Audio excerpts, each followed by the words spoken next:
Washington State, and my co-chairman is Professor Torre.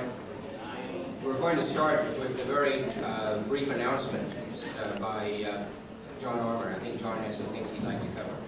Yes, just a quick moment to remind you here about the Baltimore meeting next year in 1996. The International Catalysis meeting will be in Baltimore, Maryland, in the United States. Many of you, I think, have seen some of the announcements. If you haven't still seen them, I have copies of the most recent circulars, and I'll leave them up here if you would like them. They reiterate some of the dates and some of the important things that I wanted to mention here about the meeting. We hope many of you will be able to come to Baltimore, and for those of you who are planning to contribute, you need to appreciate that there are some important dates that will become very critical in your planning. You should have all requested to be on the mailing list, and you can request to be on the mailing list by filling out one of these forms if you have not done so. The deadline of August 1st is very near for what we call an extended abstract. Those of you who wish to publish a full paper in the proceedings of the meeting must submit an extended abstract by August 1st. And this date is firm. There will be no changes allowed. So that if you do not submit an extended abstract by August 1st, you will not be able to give an oral presentation at the meeting. So if you aren't already aware of that and want to present an oral presentation, please do so very quickly. However, there are other opportunities. We will notify people by September 1st about the acceptance of their paper for based on the abstract of an oral presentation.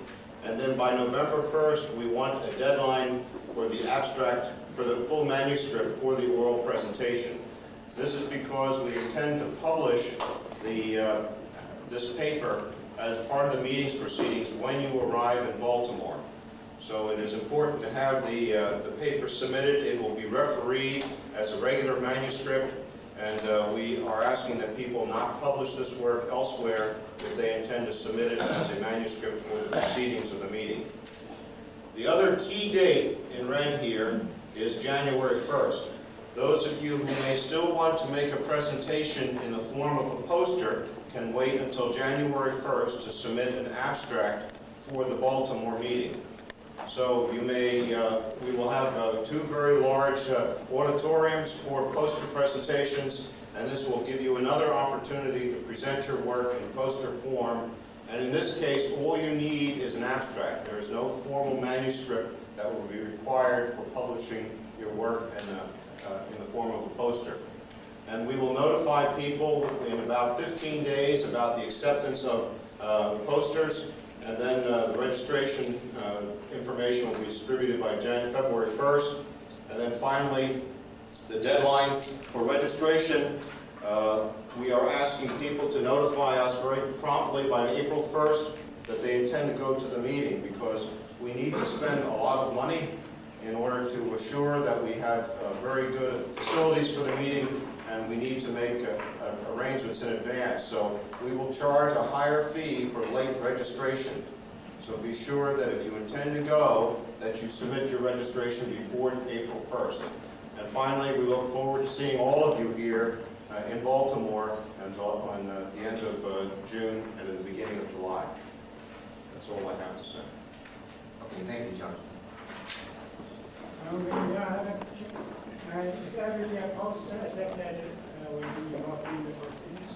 I don't think everybody who submits a poster will have it accepted, but certainly... Just accept that poster when you go or do you publish it? Yes, the posters that are accepted will be published as part of the proceedings in the booklet of the proceedings that will be given to you at the meeting. They will not be published, though, in the book of manuscripts, which will be a separate publication. Thanks, John. Let's begin our afternoon session with the paper by Sagawa and Mann. It's entitled Molecular Design of Two-Dimensional Zirconium Phosphates and Catalysis. It's going to be presented by Professor Sagawa. I'd just like to remind all our speakers to listen for the bell and stay on schedule. Thank you. Thank you.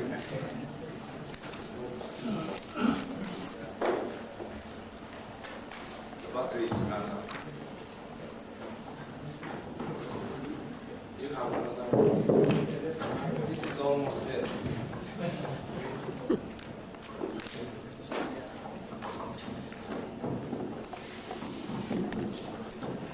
Thank you very much.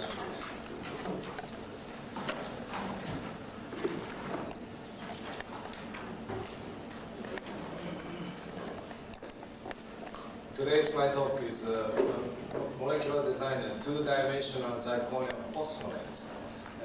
Phosphonate is recently becoming familiar with kind of toxic gases such as sarin, but this is different story. We are interested in the layered compound, which is we call zirconium phosphonate. The zirconium, this is a model of zirconium phosphate, which is one kind of zirconium phosphonate compounds. Let me explain. This structure was assigned by Clearfield, Texas, and many years ago. And the basic structure of zirconium phosphate is we have the zirconium atom plane, which is represented by black circle. And above and below the zirconium atom plane, we have phosphorus tetrahedron. So, excluding the contact cation, this is a polymacroanion.